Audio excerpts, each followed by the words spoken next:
There's a saying that only God can judge me. And you see people get the tattoos and stuff. Only God can judge me. And that's true. Now, before I get to what I'm saying, I want you to understand that this is something that I do and it works for me. And it might work for you. People always talk about only God can judge me. But the older that I get, I realize that I do judge people, but not from the aspect that I'm God. And let me explain to you what I mean. A lot of times when you're dealing with someone, the same way that they have a Carfax, you need to get that person's people fact. If this person has spent the vast majority of their time in their life group hopping, and every time they have a circle of friends, at the end of that season, they always talk about how it was them that had to move on because they crazy. Then they go on to the next season. They had to leave this friend group because they're crazy. So now they are in my presence, and I would be a fool to think that it's not going to be the same outcome because the problem isn't the friend group, it's them. And a lot of times that only God can judge me, people will use that to guilt you. People will say, well, that's how I used to be. Don't judge me. Only God can judge me. But how else am I supposed to look at you? I'm a firm believer that if you don't believe in you, it is not my job to pull it out of you. If you don't believe in you, it's not my job to bring out the best in you. I'm only responsible for me. You can love someone more than you love yourself. And that looks like this person is showing you who they are. They're a liar. They've been lying their whole life. And for some odd reason, you think that because you're a good person, they're not going to do the same to you. See, judging and discernment are two different things. But having discernment will also cause you to judge a person,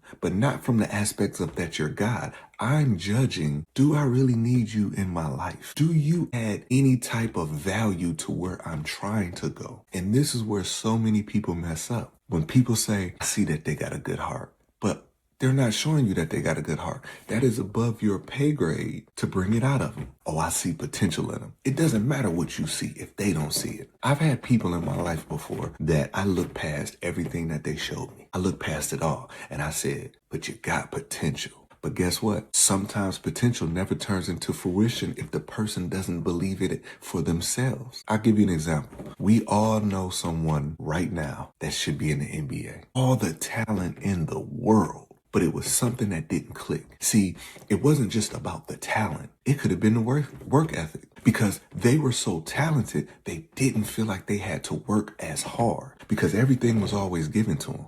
So now they go to college. They hooping in college.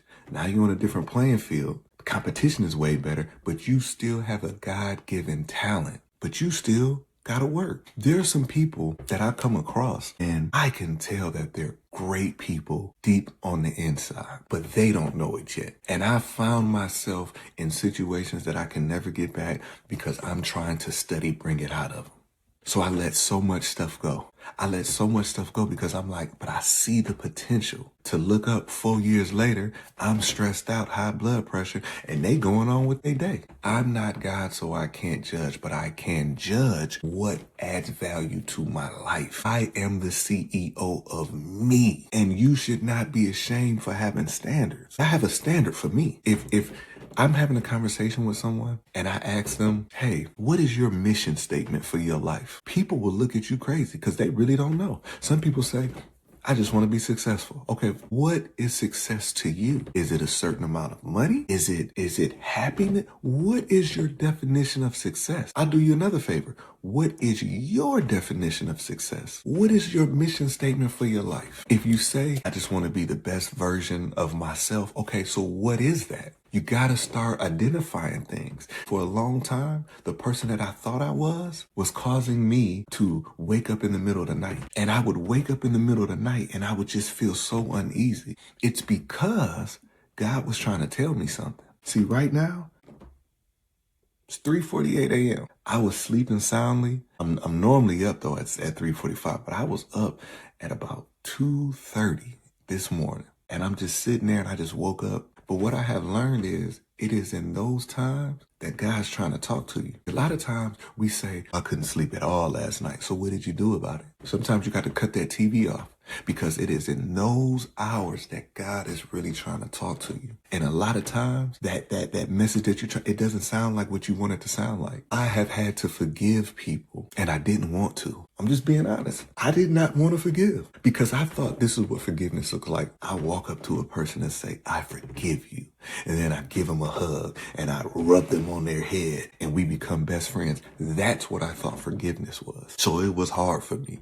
But the older that I got and the more mature that I got, forgiveness looked totally different to me. Forgiveness was me looking deep inside and letting go what this person did to me, but still not allowing them back into my life. Forgiveness is so I can move on. Being a fool would expect them not to do it again. I have to protect myself. I can love you, but I promise you I love me more. And sometimes me loving me more to outside people who can't use me comes across as being arrogant. But here's the thing, your biggest investment is you. So if I choose to not be around you because your ideology does not fit mine, that doesn't mean that I think that I'm better than you. It just means that I love me. So that's my message to anybody out there right now. Don't feel bad for having to move forward. Don't feel bad that someone that you love is refusing to see the light. They're refusing to see the potential that they have in themselves. Don't feel bad. Don't feel bad that you got to move forward. You just keep praying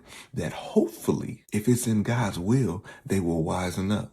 Because, and I'm going to get out your way, because a lot of times it is your love that is blocking what God has for them. Every time they call and they need that money, you know what they're going to do with that money, but you're steady giving it because you think that by doing that, they're going to know how much that you love them. But they're only calling you because they think that you're the only foolish one to do it. And isn't it crazy how the more that you help them, the more disrespectful that they get towards you? But everybody else, they're talking about in high regards and they respect. Because what you're doing out the kindness of your heart is just an action to them. And once you wise up and you say, you know what, I love you, but I got to love you from a distance for myself. So if you want to look at that as being judgmental, if that's what gets you to go to sleep at night, you do that. But I promise you, I love me more. And if you are not doing what you're supposed to do with the life that God has given you, I would be a fool to think that you would treat me better. If you're the type of person